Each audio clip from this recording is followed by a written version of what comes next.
This ain't advice. I'm not your advisor. And as they say in the biz, slap that subscribe button. We're only about 100,000 away from 1,000,000. We're almost there.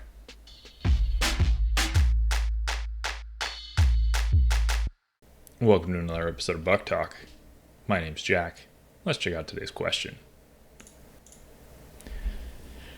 Really need help with complex tax problem, but don't know how to get it. You desperately need to hire someone to help you sort out an ugly problem. What kind of professional you need and how to find a reputable one. All right, let's read about this. All right, so you screwed up really bad. For decades, you lived and worked in Illinois. Then you got together with a girl that needed to live in Iowa for health reasons. The state provided her health insurance through a special program. So you bought a house in Iowa and you were living there with her. You always thought of your office address in Illinois as your official address. Your work always paid taxes in Illinois. You didn't file tax returns. You always just took less deductions than you were due. I don't understand what that means. You're saying you paid more than would be owed since then you didn't think it was a problem. Why didn't you file tax returns? What?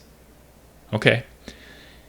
The consequence of these foolish decisions seems to be Iowa's now claiming you owe them $30,000. Yeah, you lived in Iowa and didn't pay Iowa state taxes.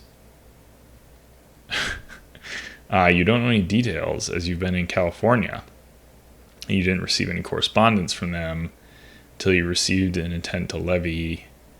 Yeah, I mean, they might not have sent you any correspondence because they might have just figured this out. You assume they decided you were an Iowa resident and owed them the tax money instead of Illinois. I mean, it sounds like you were an Iowa resident, right?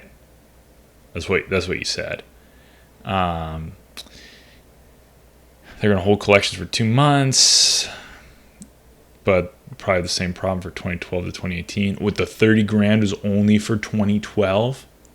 How much money were you making during these years? I guess there'd be penalties and interest. You want to hire someone to deal with it.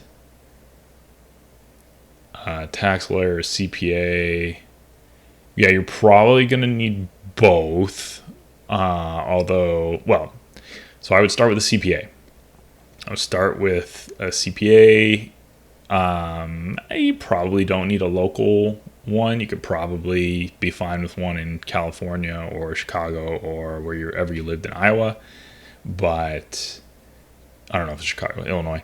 But you'll need one that has experience with complicated issues. Not all CPAs, I would say most CPAs, don't work with tax attorneys that often. So you want to find a complicated one, which is one who's comfortable with complicated matters, which is going to be expensive. So you're going to have to find that, probably one that works at a bigger firm. And then that CPA will be able to tell you if you need a tax attorney. And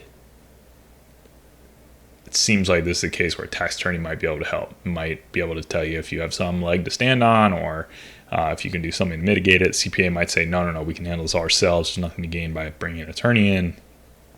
But yeah, that's, you didn't file tax returns. It's so crazy. That's nuts. Yeah, file your tax returns, kids.